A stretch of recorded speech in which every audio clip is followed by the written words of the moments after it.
Die vraag is, wat beteken dit om werklik te kan verander? En ek dink die vraag stam natuurlik daarvan dat ons praat so baie by Wees Ek van om te gaan sien as jy hulp nodig het om iets te verander in jou lewe of so, maar dit bly altyd, maar wat beteken dit om te verander? Ek bedoel, verander is so 'n eintlik moeilike woord om aan as mens daaraan dink. Ja, daar's waarskynlik twee komponente daarvan en die eerste ene is um wat verander. En gewoonlik is ons as mense verander of as ons wil op een of al drie van vlakke. Dis of hoe ons optree, ons gedrag, of hoe ons voel, ons emosies, of hoe ons dink. En natuurlik wisselwerk dit op mekaar. En dit kan of op 'n kort termyn of 'n lang termyn wees, of op 'n sogenaamde oppervlakte veranderingsvlak, of op 'n diep veranderingsvlak. 'n Sogenaamde oppervlakte verandering is kortstondige, nie te diep verandering nie. Jy gaan verander gou jou gedrag vir 'n week en doen gou 'n dieet vir 'n week. Dis 'n oppervlakte verandering. Ehm jy weet, of jy gaan gou en verander jou haarstyl vir 'n maand. Dis nie vreeslike verandering nie dit, maar as ons praat van diep verandering. Diep verandering het gewoonlik te doen met konsekwentheid. Dis iets wat voorheen op 'n sekere manier was, nou is dit anders, of jou emosies of jou denke of jou gedrag, en dit hou aan om so te wees. En as dit gebeur, is nou baie interessant. Gewoonlik praat mens dan van 'n identiteit verandering. So dan is dit nie net meer jou gedrag wat verander nie, maar dan verander jy ook. Dit is dan nie meer ek het opgehou om te rook nie. Dit is nou ek is 'n nie-roker. Dis diep verandering. So dis nie net wat gebeur nie, dit is hoe jy jouself dan sien ook, as ek dit nou reg verstaan. Ja, en heel waarskynlik hoe ander mense jou ook sien. En mense gebruik dit in algemene spreektaal. Hulle sal sê, "Jessie, jy het daarom verander. Jy was altyd iemand wat so vinnig op jou perdjie was." En nou dat ek daaraan dink, al vir jare is jy so kalm, mens kan jou net daar neersit en niks sal gebeur nie. En dis dan 'n implikasie daarop van iemand se gedrag ten minste het permanent of diep verander. Dit is konsekwent anders, en heel waarskynlik is daar ander emosies en denke ook wat daarmee gepaard gaan. En kyk hier waar die identiteitsverandering die diep verandering het baie keer ook vir omtrent altyd te doen met waardesverandering. Met ander woorde, dit wat jy glo. Voorheen het jy geglo, of jy dit weet of nie, dat jy moet vies raak en jy moet reageer. Nou glo jy dit nie meer nie. En omdat jy dit nie meer glo nie, doen jy dit nie meer nie. Ek die ding van waardes is 'n moeilike ding. Ek wil net gou hierso dit net duidelik maak. Waardes wat ek nou agtergekom het hierdie jare vir julle opgeleide sielkundiges, die woord waardes beteken wat jy glo, maar vir ons as die gewone mense is dit die hele ding van geloof wat jy glo. En daai Ja, geloofswaardes wat my net jy's 'n reg. aspek is. So ons moet net daai net duidelik Oortuigings. maak. Ons moet eintlik die woord oortuigings gebruik. Jou Jou oortuigings. oortuigings. Ja, Ja. ja.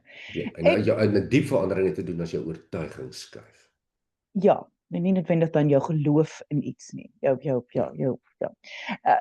Louis, jy moet dit seker baie kry. Veral in 'n wêreld waar regtig oorheersend die meeste mense voel hulle is nie goed genoeg nie. Dat hulle na jou toe kom en dat hulle wil, en ek gaan nou sommer letterlik, hulle vra vir jou, jy moet hulle help om te verander.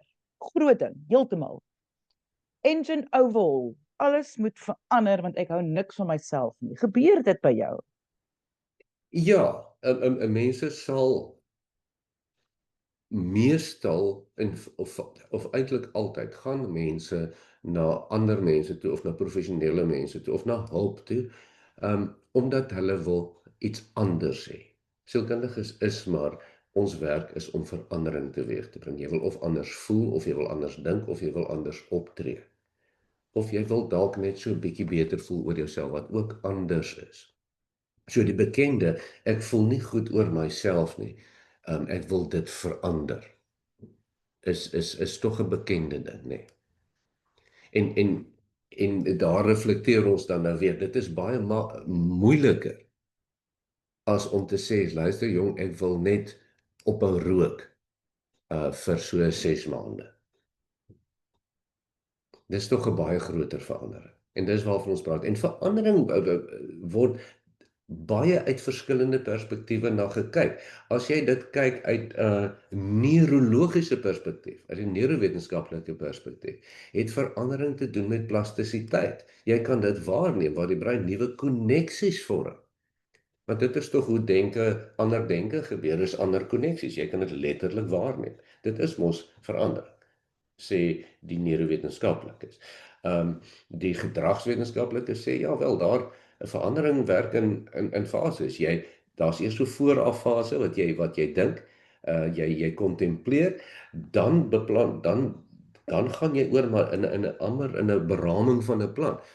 En dan berei jy voor, dan doen jy dit. En dan hou jy dit in stand. En as jy dit in stand hou, dan is dit verandering.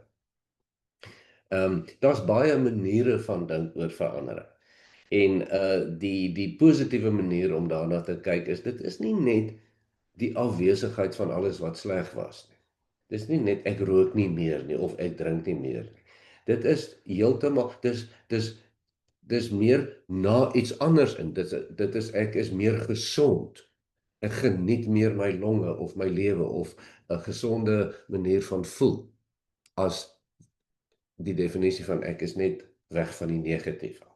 Dit is Mag baie ek maniere om na verandering te kyk. Ja, ek weet. Ek wil nou amper net nog ook vra dat of net van 'n ander perspektief ook. Die idee van verandering dat goed, ek is nie goed genoeg nie. Want ek gaan nou hamer daarop en dit is natuurlik die grootste probleem wat meeste mense het. Nee, ek bedoel mee voel. Ek dink die grootste probleem, ekskuus. Dis nou ja. 'n Probleem waarmee mense sit is dat ek voel nie goed genoeg nie. Nou wil ek verander. Sou mens dan sê waar mens dan werk is nie so seer dat jy moet anders wees as wat jy met jouself verstaan nie. Die verandering gaan lê aan hoe jy na jouself en hoe jy is in jou omgewing te kyk, meer as ophou met rook noodwendig of so. Die dieper, lang, konsekwente verandering gaan wees hoe jy jouself verstaan. Wel, Lise, daar vra jy die boerpot vraag is, as jy dan die verandering wil hê, hoe doen ons die verandering? Of waar druk ons vinger op? Waar's die fokuspunt? Ons noem dit punctuasie. Waar punctueer jy die probleem? Sê jy, wel duidelik, moet jy jou emosies verander?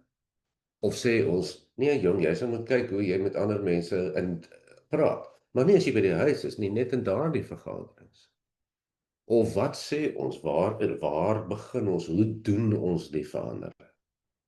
En dit is nie 'n maklike vraag om te antwoord nie. In terme van jou vraag van selfbeeld, ek voel nie goed genoeg oor myself nie. Hoe kyk ons daarna om te sê waar gaan ons begin of wat om te doen met verandering? Wel, dit hang seker maar van mens tot mens af. Maar mens moet baie versigtig wees van hoe jy 'n probleem definieer, want dit is gewoonlik waar jy heen gaan. So as iemand vir my sou sê, luister, ek voel nie goed genoeg nie, is my volgende vraag, goed genoeg vir wat? Sê jy is nie goed genoeg om jou tande te borsel nie? Sê jy is nie goed genoeg om in die straat af te loop nie? Wat bedoel jy daarmee? Want ek is ook nie goed genoeg vir baie dinge nie. Eintlik vir meeste goed is ek nie goed genoeg nie. Maar waarvan praat jy dan? Jy weet, sodat ons net eers kyk, wat is die narratief van jy is nie goed genoeg nie. Want dan kan ons kyk waar jy die regte verandering wil hê. Maar Baie mense sal vir jou sê ek wil anders voel. Eintlik sê hulle vir jou, ek wil 'n ander oortuiging hê. Ek wil nie meer daardie geloof hê van ek is nie goed genoeg nie, ek wil iets anders glo. Ek wil dalk glo ek is ook maar net 'n gewone mens soos enigiemand anders. So ons moet baie keer help om te definieer wat wil jy met jou oortuiging wees. Maar die ding is, jy sal dan iemand help, jy is bedoelende sielkundige, sal dan iemand help om bewoording vir hulle te gee. En ek dink baie mense gaan nou paniekerig wees en dink, maar nou kan ek nie, ek wil nie nou na 'n sielkundige toe gaan of professionele hulp kry nie, want ek weet nie hoe om dit te bewoord nie. Ek voel net ek hou nie van myself nie. Dit is ons sê dis okay. Dis deel van die proses, is om te gaan en te sê ek hou nie van myself nie, en dan gaan jy sê okay, maar wat hou jy nie van jouself, en dan begin mens die proses om uit te werk. wat gaan aan, hoekom voel jy so, daai. Dit is, Ja, niemand hoef nou paniekerig te wees dat hulle moet die bewoording hê. ja, ons as sielkundiges noem dit die probleem van die presenterende probleem. Is hoe gaan jy sê wat presies is nou die probleem? Want dit baie keer is deel van die probleem, as jy verstaan wat ek bedoel. Dit is presies So wat ek sê. regte verandering is ook baie keer gekoppel. Dis nie so maklik nie, want onthou enige verandering het 'n prys om te betaal. So ons moet altyd baie seker maak. Ja, jy wil nou verander, maar as jy regtig seker is bereid om daardie prys te betaal. Want as jy nou lekker opgehou rook het en jy's gesonder en jy voel lekkerder, is jy regtig bereid as jy daardie koffie drink en daardie drankie drink om nie te rook nie? Is jy seker? Want anders moet jy sê ek wil nie ophou rook nie, ek wil net 2 sigarette rook. Of net as ek koffie drink. En dis ook oukei. Dit kan ook diep verandering wees. So verandering is baie komplekse ding. Dis 'n ontsettende komplekse ding en dis baie keer 'n baie sistemiese ding ook, nê. Dit lyk asof die hele stelsel, die universele stelsel, die kwantumfisiese stelsel, mensestelsel, sosiologiese stelsels is baie geopponeer teen verandering en sal graag 'n status quo wil behou.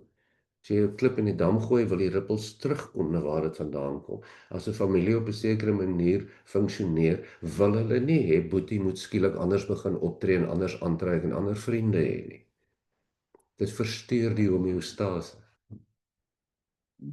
En natuurlik andersom ook. Dit is hoekom dit so moeilik is om daai konsekwentheid te behou, is dat ons almal wens baie keer ietsie was anders gewees of ek het meer vir myself gehou, maar die konsekwentheid van daai verandering is 'n baie moeilike ding om aan te pak, of is dit dis maar 'n pad wat mens moet Konsekwentheid. stap. Ja, konsekwentheid is Nie- die antwoord. Neem die voorbeeld van die bekende ding. Jong, ek moet by die gimnasium uitkom, ek moet begin oefen. Dan sluit ons aan en ons betaal die fooie. En soos die navorsing ook wys, tussen 6 en 8 weke val meeste mense uit. Dit help nie jy oefen nie. Dit help jy moet konsekwent oefen. En dis verandering. Indien jy enige vrae het, kan jy e-pos stuur na lesse@wsek.co.za. Ek sê baie dankie aan Dr. Louis Averbag. Hy is 'n kliniese sielkundige, Stellenbosch. Al sy besonderhede is hierso by hierdie gesprek, so gaan kyk gerus daarso. En deel asseblief die gesprek. Ons almal het dit nodig om te hoor hierdie. Julle moet 'n heerlike dag verder hê en onthou, kyk mooi na jouself.